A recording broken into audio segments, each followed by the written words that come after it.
Super. BS.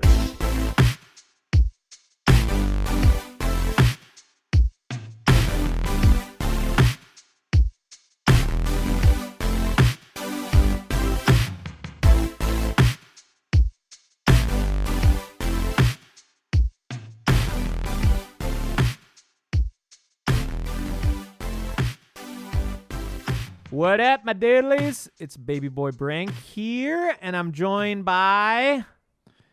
Just Josh today, no janky poo, just a big boy Josh hanging out with small boy Branky poo. Big Boy and Small Boy. Yeah, big boys boy, in the small morning, boy. Small boys in the evening. Our rap group is actually called the Mini-Sized Boys. So, Mini-sized boys.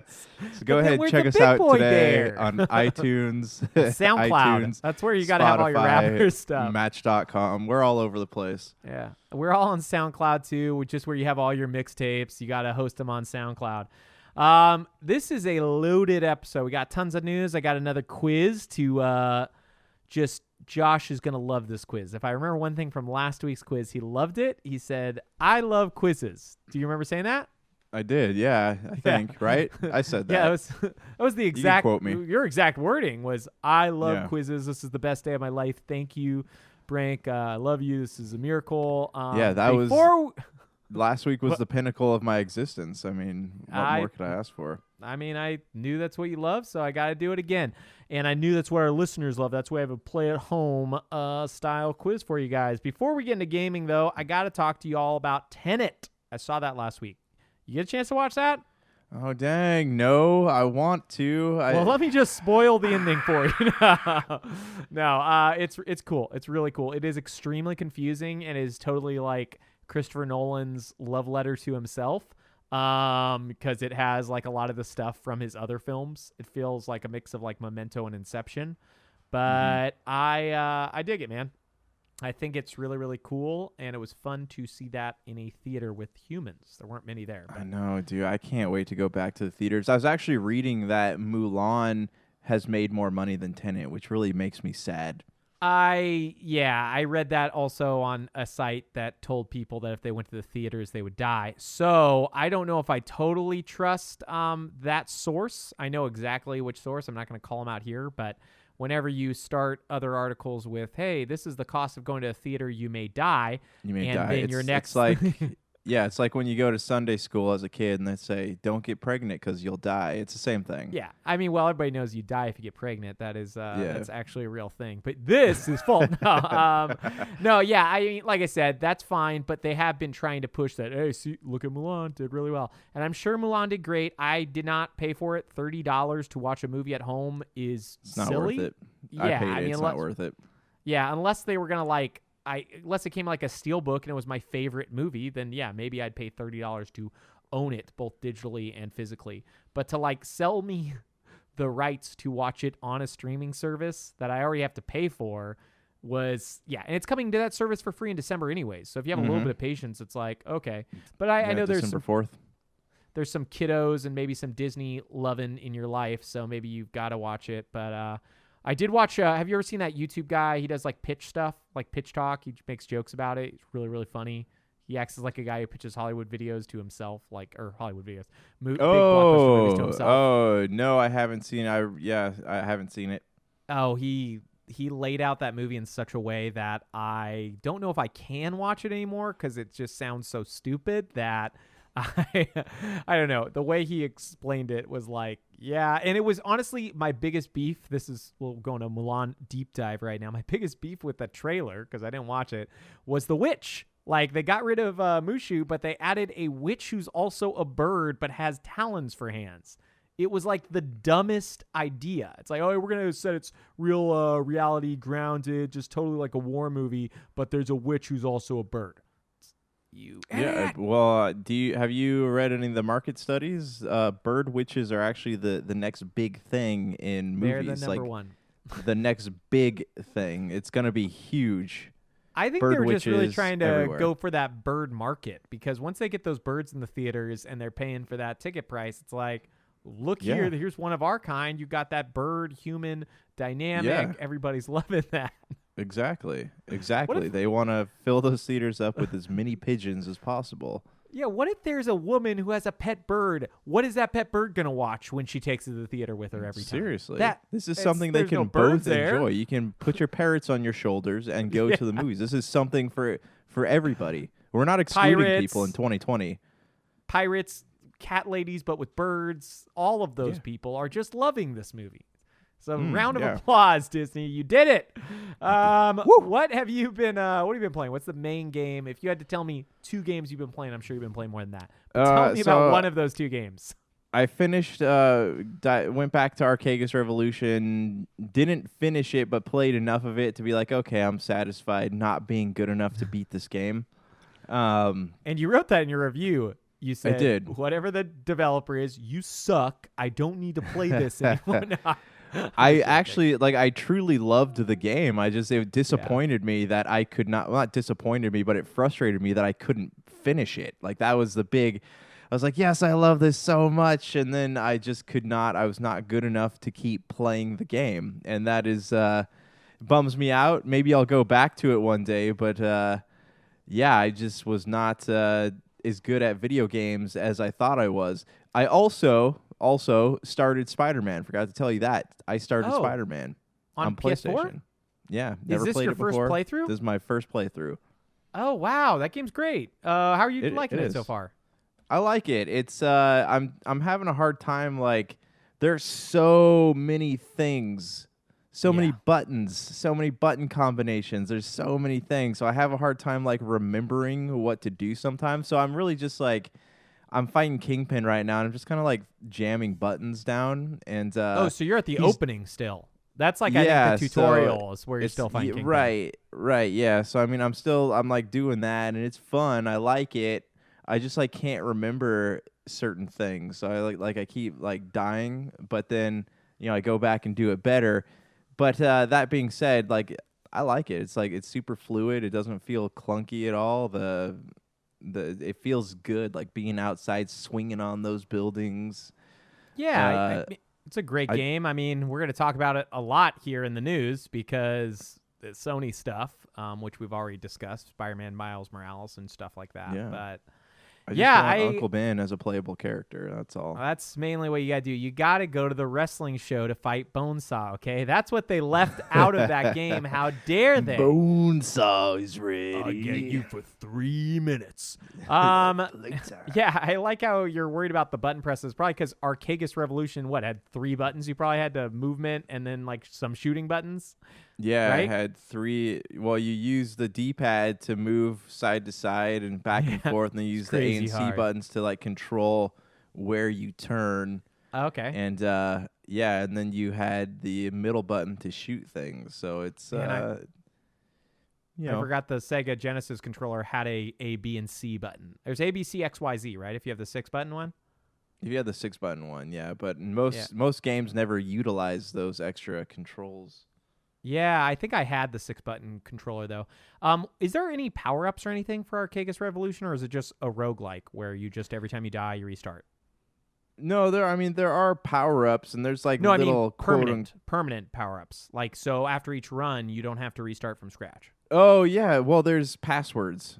So, you finish a level, and it gives you the password, and then you can log back. You can turn it back on and load up from that point. Oh, okay. And, I mean, it sounds interesting. It kind of actually sounds a little bit like what I've been playing. I've been playing Hades on Switch, which we're going to talk about in the news. Part of the Nintendo Direct. It released last week.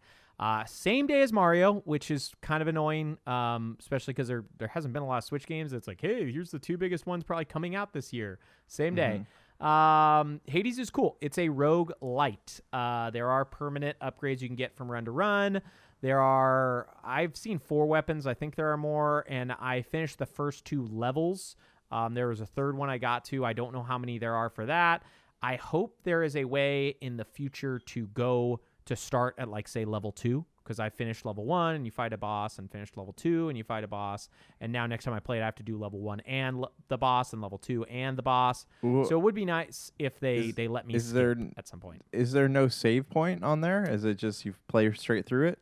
It's a roguelite, so yeah, you have to finish the whole thing in a run. So like, but every time you finish your run, you get to keep your upgrade power-up things. You get this little like nectar of the gods that you can give to people as a gift, and they'll unlock little trinkets that you can equip, and you can go to a mirror and upgrade your character, or do upgrades to the house, which I haven't figured out entirely what those do.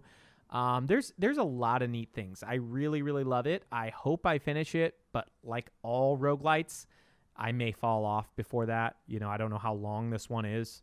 It seemed like there were a lot of locked rooms on the little, they have like a, not a bestiary, but like a compendium that you can open up that has like a list of all the stuff. And like when it showed zones, it seemed like there were like 7 or 8 zones.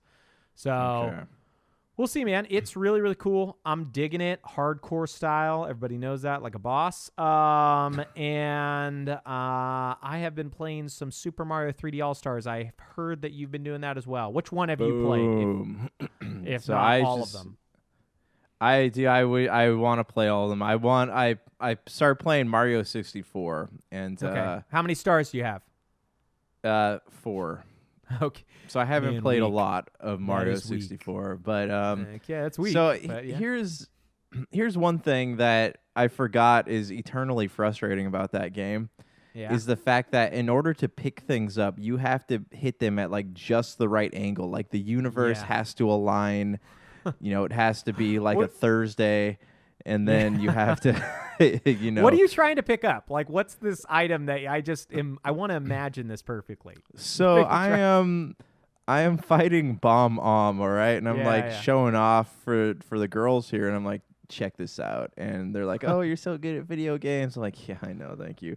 And then I get to Bomb and I'm trying to please. Yeah, trying to pick up the big bastard, and like every time I do it, I hit just the wrong angle and I slide forward instead of picking him up. It is the most annoying thing. This happened probably a good 12 times in a row before I finally picked him up once, but he just kept chucking me off the mountain. It was the most frustrating boss fight I've had in ages. You know, I don't think I've been chucked off that mountain since I played Mario 64 the first time as a child. I remember that time being like, "Oh, he can chuck you off a mountain." I don't even think I didn't even rubbing it in. Yeah, Brank well, is better it's than somebody over here has way more stars, more than double your stars, and I already finished Bowser for the first time. Yeah, Brank is better at star collecting, apparently. I'm all about them stars. What you know about them stars? So I played all 3. I totally agree with you. Mario 64 has some really frustrating things. I love it. I still think it's like one of the best, if not the best 3D one. I think after replaying it, I think Odyssey is the best 3D love Mario game. Odyssey. Yeah, and I love being able to control the camera. Yeah. Like 64 is frustrating. The fact it only goes like kind of to the right and then kind of to the left. And it will stop you a lot. Like, oh, you know, you've already done it too far. You can't stop trying to turn it. Mario Odyssey is great. From playing this, I realized a couple things. One, Super Mario Sunshine may be the worst of the collectathon Super Mario or Mario 3D platformer games. It probably is the worst. It has fun moments, but overall, it's really hard to figure out what they want you to do. The movements are really strange because you have like a jetpack, so you're expected to like use that for everything. Yeah. And I feel like almost all the mechanics are poorly made and poorly placed. I've been reading online a lot of people are upset about it because we talked about this, I think, last week. These are all emulated games. They just actually literally took emulator code for all these things. They didn't like do a lot of work. They up-res them and use an emulator. And I guess with this emulator, they have like, I forgot what they're called, but like when you're putting an object into a world, sometimes you'll have a placeholder and they didn't remove those. So there's some like unpainted square blocks that are useless and nothing that are in Sunshine because they didn't take them out. Yeah, so that one is okay. I'm going to get further, but I definitely don't like it as much as I did when it came out. Like it was I thought it was fun at that point. I don't know if I'm going to finish it even. Mario 64 I probably will finish again. I finished that game all the time. Sunshine was originally on GameCube, right? Yep. It was the first 3D one where you could ride Yoshi, which was really neat. Like you got on Yoshi in one of the levels. Or maybe you couldn't get on. I don't know if you could get on him, but I think you can because I know he's in 64. But anyways, Yoshi's in one of the levels. And then Galaxy. This game made me realize that Galaxy is crazy overrated. I remember thinking that when it came out on Wii, like, oh, it's good, but people seem to like it way more than they should. And I 100% agree with that more than ever. The camera controls are okay, but they're not great. Mario has way less movement control than previous games because it was made for the Wii, so he only had 2 buttons or 3 buttons that he could use. And it's fun, but some of the maps are kind of dizzying and they make you feel sick. Have you played that game before? I have not. That was one I was excited to play. Yeah, you should try it out. But some of the maps are spheres, especially like the tutorial map. And because it's a sphere, you can run the whole way around it like a circle, and the camera won't always follow you perfectly. So, like, it's really easy to get disoriented as it comes over one side and the camera jumps there. And then when you're pushing down, now you need to push up. There's a lot of things I don't like about it that I remember Galaxy 2 fixing. But, I'm still at the very beginning of Galaxy, so I'll probably at least try to get to the second. They have like sections, kind of like the Bowser's Castle of Mario 64, where there's 3 different like sections for that game. I want to say there's like 5 or 6 little places, and each one has like a few like planets style things you can jump on, like groups of planets and stuff, constellations or whatever.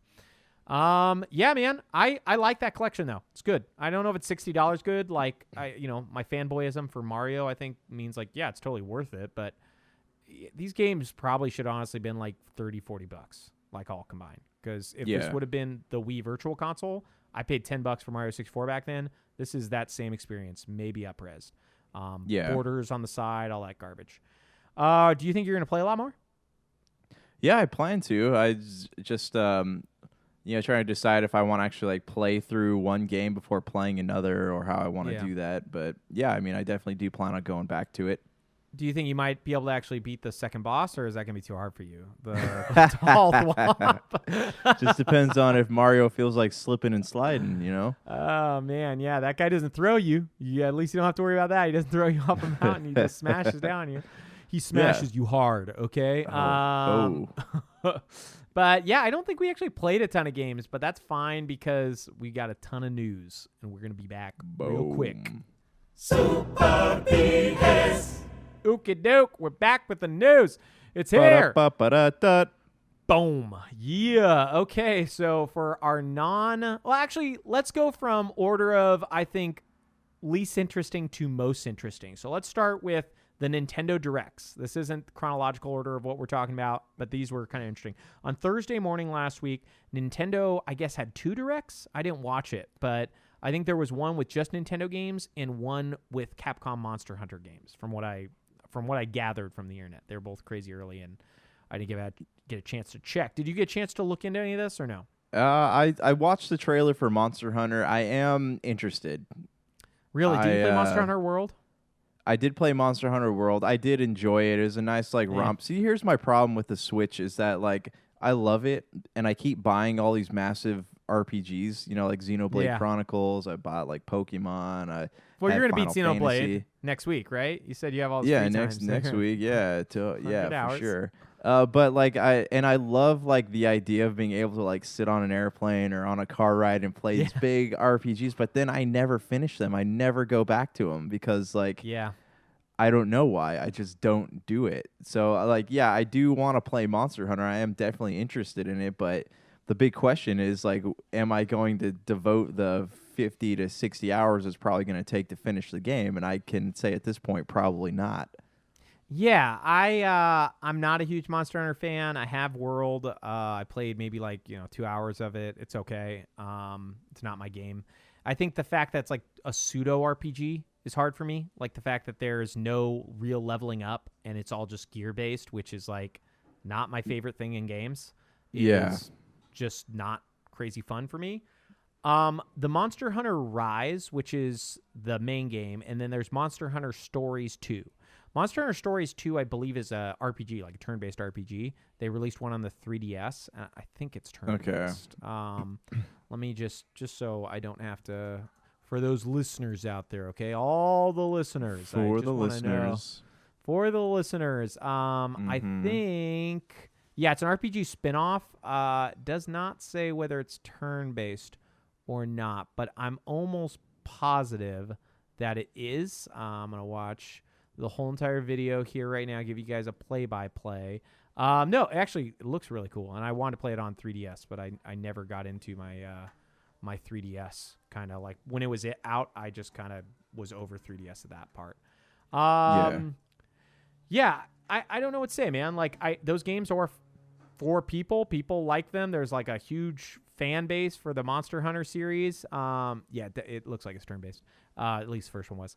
But I don't think they're the type of games for me. I'm glad that they're coming out Switch. I know a lot of people played the 3DS ones, and the PSP or Vita or whatever had one. That a lot of people played that's as well. right. Yeah, I forgot about those. But otherwise, man, yeah, that was probably the biggest news from the Direct, besides these two indies that we'll probably spend most of our time with. But it still just didn't speak to me. Like, I was like, oh, okay, that's neat. Did anything else stand out to you from those Monster Hunter games, or? No, I mean, I always love the idea of playing, a game like that on the Switch, like I said. Yeah. But yeah, there's nothing like in particular that stood out to me. Yeah, I feel the same way. yeah. I feel like the Switch is really, it's best for the Nintendo games that are made for it. And I'm sure, it's fun probably to play Xenoblade, and I had a little bit of fun playing Skyrim, but I just don't find myself finishing those games. I don't know why either. But whatever, yeah. So that was some of the news. They had a lot of other stuff in the other Direct, but we're only going to touch on two things because, honestly, I don't think we care about Fit Boxing or Sniper Elite or whatever the games were. I saw pictures of them. You're not playing Sniper Elite 3? That's I'm not playing your jam? Sniper Elite 3, 4, Zombie Apocalypse Horde /2. Yeah. QI. Whatever the names of these games are at this point, because they're ridiculous. But, glad for the people who like them. No, the two that stood out to me are Ori and the Will of the Wisps. That came out on Switch last Thursday. It was like a surprise launch. Did you play that in February? No, I played Blind Forest. I haven't gotten a chance to jump onto Will of the Wisps yet. Will of the Wisps is great, man. Honestly, this year's been actually fairly decent, so I don't know if it would make my top 5, but if I had a top 10 list, for sure, it would definitely be there. The game was super fun, beautiful, great story, really just enjoyable, fun upgrade systems, like loved it. Glad that Switch owners can play it. I don't know how it will run on Switch. It didn't run great on my Xbox One X, so I don't know how it will run on Switch, but glad for them. And then the game that I mentioned earlier, Hades. It was announced earlier in the year, surprise drop last Thursday. Supergiant company did Transistor, Bastion, Pyre. Transistor and Bastion are both on Switch, but not Pyre. So yeah, that game's great. Supergiant's cool. Always really cool music and artwork. Just great company. That was pretty fun news, though. Anything else from that Direct stand out to you? No, I didn't get to see the whole thing. I saw the trailer for Hades. I saw it on the marketplace, was thinking about playing it. But what else popped up on the marketplace recently that I wanted to play was Raji, I think it's called. It's by that Indian developer. Yeah, that was from the last indie style thing they did just a month ago. Yeah, and like I saw that on the marketplace, and like that game looks really cool. So I'm probably going to get it at some point. But they have a demo. Yeah, it was. If you want to try it. Yeah, I saw the demo. Yeah, but yeah, it's something that's been on my radar. Yeah, man. The demo, I think it's neat, man. Like, I didn't get a chance to play it, but I did watch a lot of the videos, and it looks cool. It's just something I'm not super interested in, I'll be honest, but it does look cool. Like for the people who want to play it, action 3D platformer indie thing. But we've got enough stuff that I'm kind of enjoying right now that I can't imagine I'd be interested in picking it up. And we pretty much have like a month till games start coming out hot and heavy here in November. Next news is actually, I wanted to save for the end, but I think we're going to do it next. Today, this is Monday when we record, Microsoft announced that they purchased Zenimax, the owners of Bethesda, Arcane, Bethesda, which has Arcane, all this other stuff.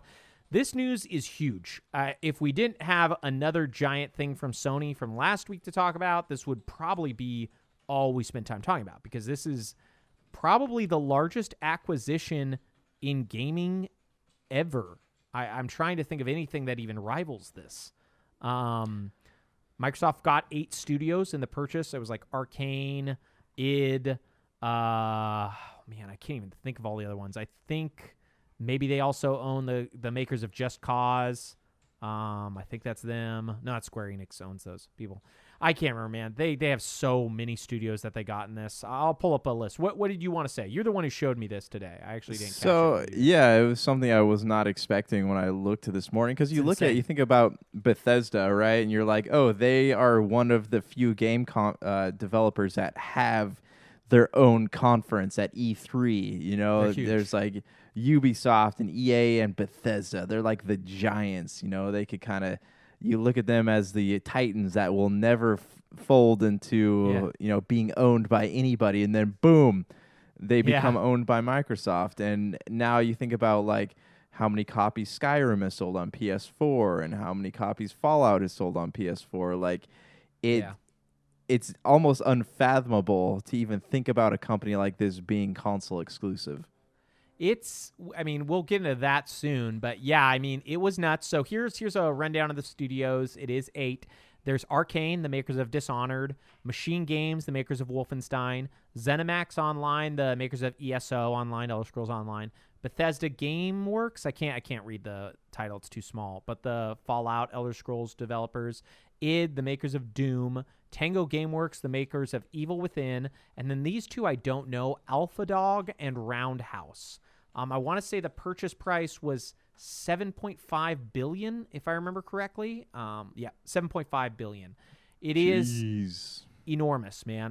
This is one of the things where it's like you just said, like, okay, Bethesda is one of the largest third-party companies. Like, besides Ubisoft, Activision, and EA, Bethesda is easily the next biggest. There's still Warner Brothers and a few others we've talked about as acquisition, but this is much, much larger. Skyrim sold 30 million copies, it's insane. It's no GTA 5, but it's very, very, very high up there. Yeah, man, this is crazy news. Who knows what they'll do? They're going to honor their exclusivity agreement that was made before they bought them, which is that Deathloop and Tokyo Ghostwire are both PS5 exclusive for a limited amount of time. But the cool thing is, now all of us Games Pass subscribers on PC and Xbox get every game they make day one as part of the service. I've been reading a lot today about that, exclusivity and all that good stuff. Mm-hmm. And they're saying, Phil Spencer was saying that they're not just going to, they're open to not bargaining, but they're open to letting these games release on other platforms. He says it's going to be a case-by-case basis. And, like, I keep thinking about that, and I'm like, if that were Sony, there's no way they would even consider it. And so, like, it just makes me, I don't know, it makes me not upset, but, like, it kind of makes me look at Sony in a negative light just because, like, Microsoft, like, cares about people, and then Sony doesn't really care about people, as was evident with their pre-order fiasco. Oh, yeah, that thing was ridiculous. Yeah, man, this is one of the few areas, like, I own most of the consoles, and I normally am a big fan of, like, hey, put stuff on every console just because, why not? Like, let more people decide where they want to play it and buy it. Like, Xbox has been doing that really well for the last few years. But Xbox and Microsoft get tons of flack for stuff that's like, oh, they don't have any exclusives. And a lot of that was like, okay, well, they let Minecraft be on every platform. Yes, they make money from it, but they own Minecraft. They could just say, hey, Minecraft's only Xbox. And then there would be a lot of kids who would be asking for Xboxes for Christmas. Do you know what I mean? But they're like, hey, we'll get more money, blah, blah, blah. So, like, they're generally very, at least right now, consumer focused and consumer, like, facing. They're really friendly to consumers. It's just, like, insane, right? And so, like, I would love to see a Microsoft that would be like, hey, Elder Scrolls 6 is exclusive to Xbox. Do I think that will happen? No. What I think is actually going to happen is, because they're going to make 30% cut on every sale, they're going to sell it on every console they can get it on. They'll take their $70 cut on PlayStation 5, and it will be free to Games Pass subscribers on Xbox and PC. I think that service is what they want. I think they know that the future is services, and that's just the truth. Look at DVD, Blu-ray sales. The future isn't buying physical media. It's sad, but that's the old past. So I've been reading, speaking on that note, I've been reading that Sony, people have been asking Sony about, like, are they going to have, I guess PlayStation Plus would be their version of Games Pass, but it's a lot more expensive. They're saying, are you going to have PlayStation doesn't have any competitive element to it was PlayStation Plus, and it was like $25, right? A month, if I remember correctly. PS Now, it's $10 a month, but it gets Sony games like 6 months after they come out, and it's for very limited time. They have nothing that's even close to Games Pass. Yeah, they were saying that, like, they're not getting Sony dev games day one because there's no profit in it, but clearly there has to be if Microsoft's been doing it. There has to be some measure of profit to be made from it. I actually think there isn't any profit right now. Like, I think it's Netflix still loses money. I think they're one of those companies that's like a loss leader. But the thing is, it's not a matter of losing money right now. Like, right now, if you have the money, lose it. The thing is the future. Like, Amazon lost money, I think, for the first 15 or 20 years. And they generally had a very low-cost business when you think about it. Yeah. Now, they are, I think... they're either the richest or right next to Apple in terms of company. I think they're the richest. Richest company in the world. I bet it's going to be Amazon. Oh, Walmart still supposedly. What? Let me see. Company revenue 2020 highest. Let's check and see. Oh, wow. I don't get that. Amazon added $40 billion and supposedly... on these lists, it's not even in the top 10. So I don't know if these lists are wrong or the people who said that about Jeff Bezos added $4 billion to his personal wealth from March to June. So I don't know I don't know how Amazon is not considered one of the biggest companies in the world when you type in top 10 largest companies. And it's like a bunch of Chinese companies, which you expect, Walmart, which is number 1, and according to this, Amazon's not even on the top 10. Anyways, like I said, though, Amazon, tons and tons and tons of money. They have some of the largest cash values ever, or cash reserves. It's either them or Apple has the most cash reserves. Period. I want to say it's Amazon's $43 billion. This must be old, man. This was 2019. Weird. Okay. I mean, maybe the stuff that I read was wrong. Nonetheless, all I'm saying is this could be a loss for them right now, but the future is if everybody's on your service and nobody's buying games, then you want to have the most successful service. Yeah, of course. So we'll see, man. I'm hoping they hold this one to their chest and they don't just like give this all up to Sony and just be like, hey, you can also have the games. But even if they do, they'll still make money off of it. That's the, the crazy thing. They will. I want them to like have something that PlayStation doesn't, though. Whether it's like Starfield or Starfield. Yeah, or something, something that Sony fanboys can I want to make them cry about something. Yeah, it would be, just because the Sony fanboys are so belligerent, it would be really nice to see just, like Microsoft come back, because they now have the most studios, and we'll talk about that in a second because I do want to go over that. But it would be nice to see them like hold some of their stuff just to Xbox and PC, because like, here's the thing. Xbox, this is from IGN, I'll just read it, but this is literally the truth. Xbox is now like the home for Western RPGs. They have Bethesda, Obsidian, In Exile, they're making Fable. Like, what Western RPGs does Sony have? Now, if you're like, well, I only like Persona, then stick with Sony, I mean, Sony's got the Japanese talent. That's the thing that they have that, Can you imagine if Microsoft purchased Square? Wouldn't that be? I think this. Wouldn't. Yeah. I don't think it would ever happen, but I mean, like, they would have a monopoly on video games, pretty much. Yeah, I think the biggest problem for Microsoft and just Microsoft, actually, because they're the only Western company, is the Japanese companies seem extremely nationalistic. So it seems like if you're not from Japan and your console doesn't sell in Japan, we're not going to make anything for you. Do you know what I mean? Yeah. So But yeah, with that, because like we talked about, it was 8 studios. I just want to read some list of other companies. So Nintendo has the Nintendo companies in Tokyo and a few of the other ones. There's Monolith. Let me see if I can find it, because this is the hard one to find. Nintendo's really, they just don't actually have a lot of teams, and they kind of hide which teams they actually have. Yeah, like here's a good example. You can't find it. All I could find is like Nintendo has a couple places in Kyoto and a few in America, and there's no list of their businesses. So I don't think we'll be able to go over this. But there's Monolith, One Up Studio, Indie Cube, Retro Studios, and then there's like lists of other ones like Nintendo of America and stuff like that. So they've got like a handful, right? Maybe 6. And they've got a couple companies who only want to make games for Nintendo, right? Okay. Like we know that's the thing. Now Sony, they have Sony Bend, Guerrilla Games. The Bend is the one who made Days Gone. Guerrilla Games made Horizon Zero Dawn. Insomniac Games they recently purchased, the one who made Spider-Man, because before that they had made Sunset Overdrive for Microsoft. Japan Studio, I think they're the ones who did like Shadow of the Colossus originally. London Studio, which I think makes VR games now. Media Molecule, Little Big Planet. Naughty Dog, which is Uncharted. Pixelopus, which I don't even know what that is. Polyphony Digital, which I think makes like indie games. San Diego Studio, which does their sports games. San Mateo, Santa Monica, which does God of War, and Sucker Punch, which did Ghost of Tsushima. That's 13 studios for Sony, right?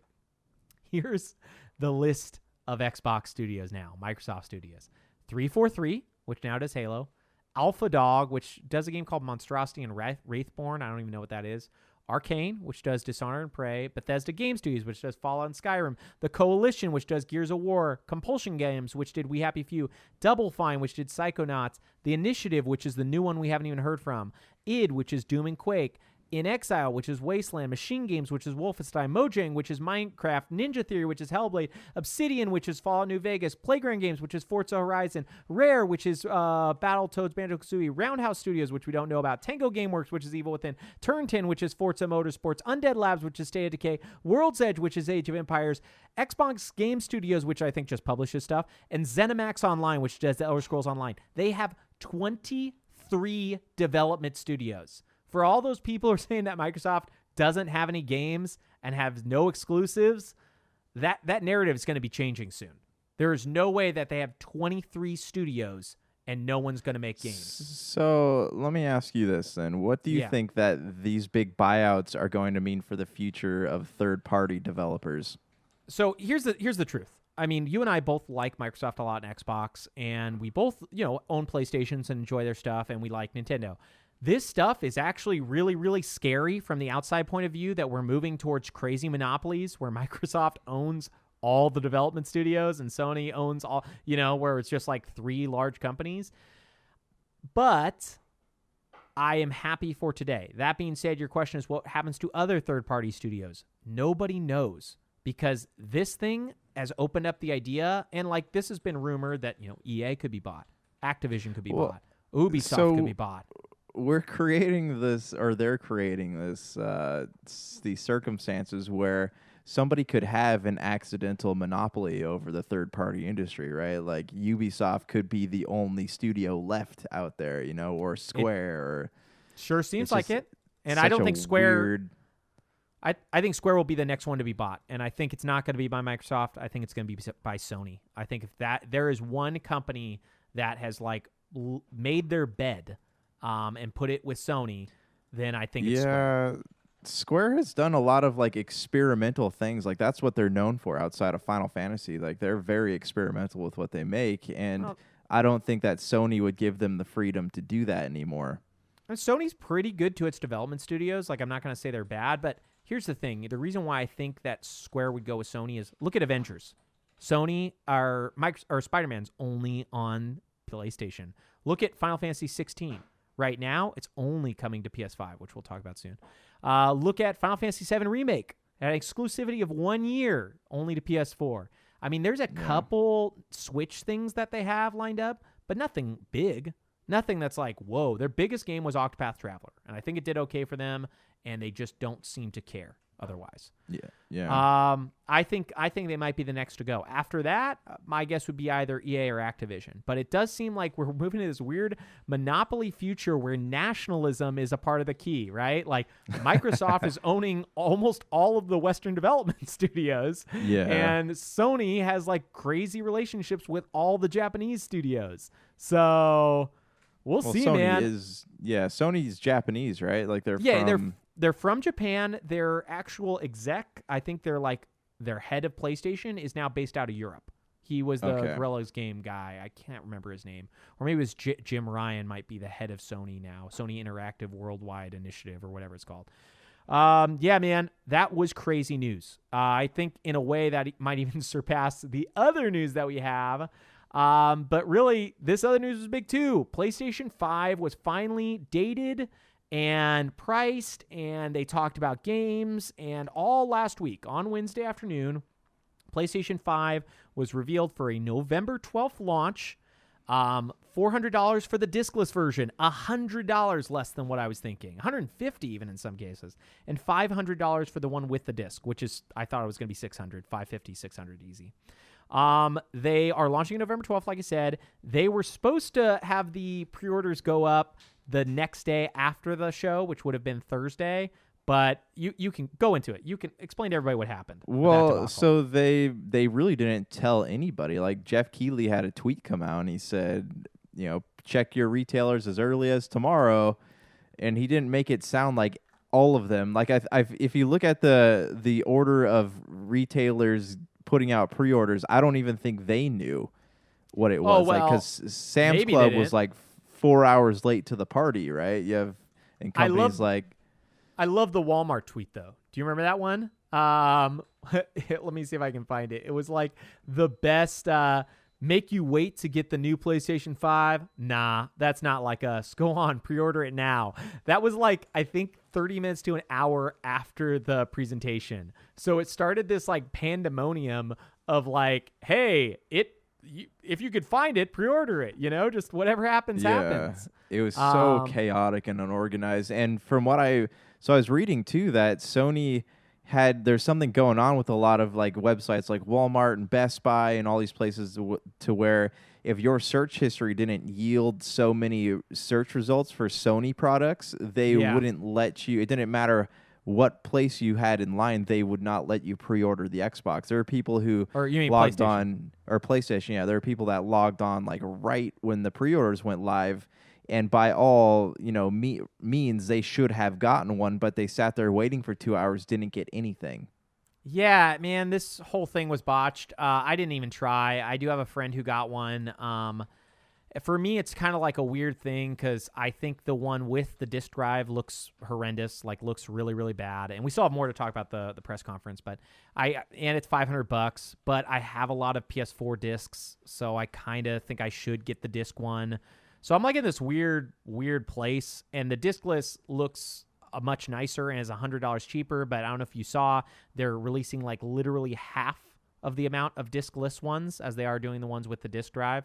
The $400 models. Yeah, well, from what I've been reading, it hasn't yielded the results that they wanted. Yeah, here's the thing. I think the only reason why they're releasing the discless one for so cheap is, like I said last week, because they're going to get 30% of all sales, and you have to do all sales on their store. So they're going to get more money in the end. But about the conference, let's get back to that, because I don't know if I'm pre-ordering either of those. Real quick, though, about the pre-order stuff, Microsoft made like a really funny quote, which is like, don't worry, we're going to make sure you all know when to pre-order. And they did, I guess, I think it's tomorrow. Tomorrow, yeah. They go up at goes on 11. For you, I think it's 10. 10, right? Yeah. They start tomorrow at 10 a.m. for me, yeah. And for Pacific time, it's 8. And for people listening to this, though, it's already done. But yeah, in Eastern time, it was 11 a.m. So yeah, that is that's interesting. That's really, really interesting. And, I'm hoping it's good. I may try to pre-order one. I don't know, man. $500 is a lot of money, and I don't think I'd be interested in a Series S. But anyways, about the PlayStation 5 conference, they announced what we all thought, that Spider-Man Miles Morales is coming to PS4. It's also a $50 title, so that is cheaper. So it's not probably a full experience. You can buy the full experience, I think, for $70 with the Spider-Man remaster. That's on PS5. They showed Demon Souls, which after the show, we found out that's a launch title. And then after that, we found out that their games are going to run $70 for full-priced PS5 games. That's crazy, man. It's the future. So that's why that Gamescast service better and better, man. Yeah, it's such a big change. And we, growing up in the 90s as we did, we were used to paying exuberant amounts of money for games. But, like, it's just... It was such a big change that happened so fast. Yeah, so games were like whatever you wanted to sell them for till about PS2. That's when games started getting like, I think PS2 games were all 50, and then I want to say PS3 was when we went to 60. Yeah, man, that's a weird thing. $70, the new price. We're gonna have to get used to it. Demon Souls is the only thing I think I would. That and Spider-Man would be the only games I would buy if I got a PS5. But I have a PS4 Pro. I'll probably just stick with that and wait and play Demon Souls when it's on sale like I did for Bloodborne. The other thing that they did is they announced that Astrobot is going to be pre-installed, their little 3D platforming thing that's just a free little title that I think shows off the DualSense controller. Okay. Sackboy, A Big Adventure, that one was announced. That's $60, but it's also coming to PS4. So it's a PS4, PS5 game. They announced at the very end of the show that God of War is coming next year. God of War Ragnarok, right? Really nothing, just title was what they showed. A title with some music behind it. It's probably not going to come out till next holiday season, if I had to guess. Honestly, my guess is 2022. Unless it's like a weird game where they're using the game from God of War, the one that came out in 2018. They're using all the assets and some of the worlds and stuff. My guess is 2022. And then the weirdest piece of news is Horizon Zero Dawn Forbidden West. The sequel is coming out to PS4. So even whenever that comes out, you could still get on the last console. So they're not really motivating people enough to buy these right now. No, not at all. I keep thinking about I want one, but I mean, there's not really any reason to make a purchase like that until 2021. Maybe holiday next year. Yeah, if you love Demon Souls and you can't wait for Ratchet and Clank and you don't want to because Ratchet and Clank's going to come out in spring, I'm sure of it. You could probably get it for cheaper by spring. But anyways, if you're just I got to get it beforehand just in case, you can buy one of these things, man, and play the best versions of Ragnarok, Assassin's Creed Valhalla and, Cyberpunk Upresed or whatever. And whatever the thing is, you can get that. But outside of Demon Souls, there is literally not a single game. Oh, there's some PlayStation All-Star Destructions thingy that's coming out. There are no games that are exclusive to either of these consoles. So you must really love Demon Souls if you're going to pay $400 or $500 for that one game. I'm sure there are people out there. That's the Hideki Miyazaki, I think is his name, the guy who does all the Dark Souls stuff. That's his first game. It's remade by Bluepoint, the people who did Shadow of the Colossus. I think we've talked about this. I don't think you or I are getting either of the consoles, though, right? No, I had toyed around with the idea of seeing if I could see if I could find a pre-order, but I don't really have any reason to, so it's probably best I wait. Yeah, man. I think if I just had infinite money, maybe I would, just because it's who cares? But I would honestly rather get an Analog Pocket than a PS5. I know it's weird, but it's I kind of want to play Mother 3 more than I want to play Demon Souls. And Analog Pockets are $200, and the PS5 is $400 for the cheap model. So how long do you think? So after Christmas, how long do you think it'll be before they are readily available? Because I remember with Xbox One, you could go actually in December. You could walk into a Target and pick one up pretty easily. It really depends, man. I think it could be as early as you might be able to get one this year because I don't know how many of these things are being scalped. It really depends on how many people are scalping them. If it's all scalpers, then you'll be able to get one by the end of this year. You know what I mean? Yeah. But it really depends on how many of them are scalpers. And honestly, hopefully this Bethesda news does some good for Microsoft. But I think you're going to be able to walk into a store and get a Series S or a Series X this holiday season. I hope that's not the case for their sake. But I just totally imagine a future where people are well, there's no exclusives, which is actually true. There are no exclusives right now coming to Series S or Series X. so I don't need to get one of these, and I got a PC. You know, that same rhetoric you hear over and over and over again. So I don't think that they're going to do it, whereas like PlayStation literally has, 2 games? And one of them is like doesn't even look that interesting. It's like people are, oh man, you gotta play Demon's Souls, dude. There's nothing like it. Or I can't even believe the load times on Spider-Man Miles Morales. I had to pay $500 for that load time. So you know, like I think PS5 will be sold out. Will be my guess. I think that will remain sold out for the year. But I think by March next year, you'll be able to find a PS5 pretty easily. Switch, on the other hand, you still can't find anywhere. There's still it's sold out everywhere, man. That's crazy. Yeah. That's a 3-year-old console.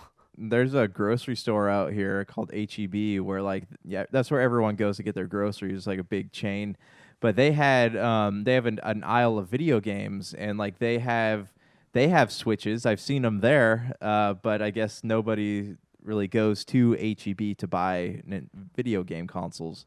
Yeah, and I'm sure, like my saying that there's no Switches, I'm sure there are Switches. You can find Ring Fit if you're looking for it. There is that stuff. Ring Fit was the highest selling game last month, by the way, for Switch, which is, I think, the highest selling game, period. But it was on, maybe that was Japan, though, only. I can't remember, but I read that and was like, this is just bizarro world I'm living in.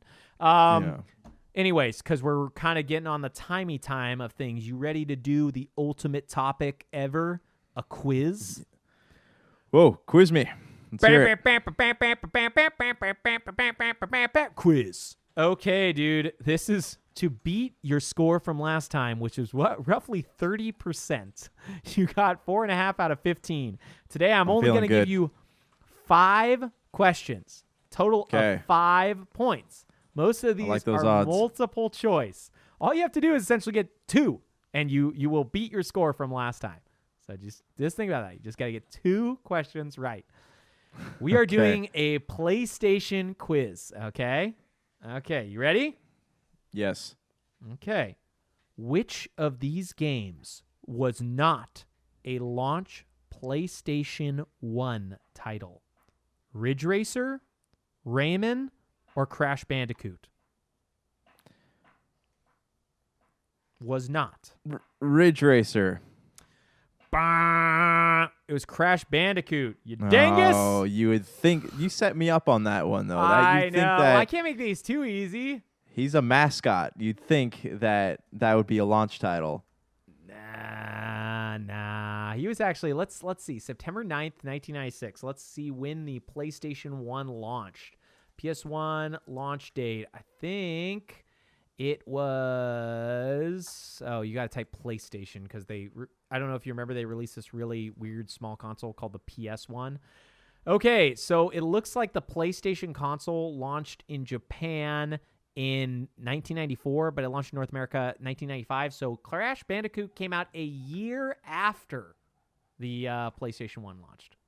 It's something to chew on. Okay, so that was wrong. Crash Bandicoot was the title that did not launch. So Ridge Racer, Rayman, they had some interesting launch titles.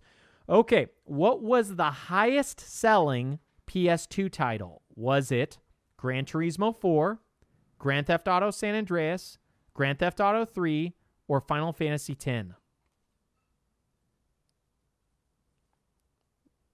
I love this. I love quizzing you. You're a teacher. You should care about your quizzes, man. What do you tell your kids when you're teaching them? Oh, don't worry about quizzes. They don't matter at all. Was it Gran Turismo? So here, let me read you the titles again. The titles are Gran Turismo 4. This is PlayStation 2. Grand Theft Auto San Andreas, Grand Theft Auto 3, or Final Fantasy X. Which one was the highest selling? Bong, bong, bong, bong, bong, bong. Sorry, it was Grand Theft Auto 3. San Andreas, man. You would have been wrong twice. Okay, I didn't. You're setting me up for failure. No, I didn't. You're setting me up for failure. That is whatever you think the newest Grand Theft Auto is. That's going to be the highest selling game ever. Okay, Gran Turismo 2, I think, was the highest selling PlayStation 1 title, though. That's I believe. Let's see, highest selling PlayStation 1 title, because I want to see if you were right at all. It was. Oh. No way. Really? Oh, it's the original Gran Turismo. And that's who Polyphony is. That's the company I talked about earlier that I didn't know. Yeah. Okay. So We are. Oh, sorry. I gave you points for both of those. That was supposed to be zeros. I'll take them. Thank you. No, sorry. So that's a 0 out of 2. Okay, now let's go for question 3. What was the name of the first-person shooter made by Insomniac for PlayStation 3? A first-person shooter Got to get the full title. made by Insomniac for PlayStation 3. Whew. As far as I know, this is the only first-person shooter that they've ever made, like series. I know. I'm trying to think that what they've done. Oh, never mind. They also did Fuse. Sorry, and that's not the game. I just gave that away, but they also did Fuse, which is first-person. Okay, by I got Insomniac. this. It's made by Insomniac. It was like, I think it was either launch or launch window for the PlayStation 3. I don't know. Time No, are you cheating? shift? I don't know. What is it? Resistance, Fall of Man. Come on, my man. Oh my gosh! They made that game. I forgot. I love that game. Yeah, they made 3 Resistances. They made Resistance 2, and Resistance 3. Come on, Josh. Geez. Okay. Resistance 1 was pretty good. You could still come back. You could still beat your score from last time. There's 2 more questions. Just nail them, okay? Which of these was a PlayStation 4 launch title? The Order 1886, Angry Birds Star Wars, or Wolfenstein The New Order? The Order 1886. Bong, bong, bong, bong, bong, bong. Sorry. It was Angry Birds Star Wars. I thought you might have got that because it was such a weird title to put in there. That was a PlayStation 4 launch title, was Angry Birds Star Wars. That game is... All right, let me keep failing. Give me the last question. Last question, okay. On which PlayStation console did the most Final Fantasy titles release? PlayStation 2. Oh, Josh. Oh, no. PlayStation 1. You got it too late, my bro. I'm sorry. Oh, I can man. award no for some points. reason, I was blanking out on what came out in the 90s. Yeah, man. There were so many Final Fantasy titles. Final Fantasy 7, Final Fantasy 8, Final Fantasy 9, Final Fantasy Anthologies, Final Fantasy You could Origins. play. It was like 1 through 2, and then, 5 through 9, right? On Yeah, you PS1? couldn't play 3, but I think they had 4 too. I think they had 4. So I think it was 1, 2, 4, 5 through 9, all PS1. I mean, technically, and this was hard to like. I didn't know how to write this question because all those games were on PlayStation 3 digitally, but I consider PlayStation 1 still being like the main thing that had it because that's where they all actually released. Yeah, man. Well, so next quiz that we have, you got a really low bar. I think you can beat it. 0% positive rate. I hope you pass kids in your class with 0% on their quizzes, okay? Because I'm going to need to come there as a guest speaker and say, hey, sorry, guys, your teacher's not as good as he says he is. Wah, wah, wah. He doesn't even get. He gets a 0% on the quizzes. Was the top-selling game. What a moron! How is he ever going to get a job? He's not doing good on these quizzes. Quizzes are what gets you jobs. Everybody knows that. Yeah, of course. Everybody knows that. Yeah, man, that was awesome. That was the best Super BS. We just won the award title for greatest video game podcast in the universe. Thank you.